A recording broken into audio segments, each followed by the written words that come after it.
एक रंग-बिरंगे 3D cartoon जंगल में आर्यन नाम का एक नौजवान लड़का घुंघराले बाल, त्वचा और पीठ पर हरा बैग लिए घने पेड़ों के बीच से धीरे-धीरे चलता है।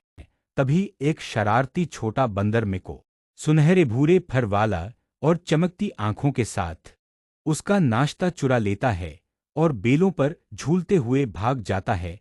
आर्यन उसे पकड़ने दौड़ता है, लेकिन रास्ते में एक रंगबिरता तोता जारी आता है, जो पेड़ की डाल पर बैठकर तेज आवाज में बातें करता है और अपने पंख फड़फड़ाता है, सबको हंसा देता है।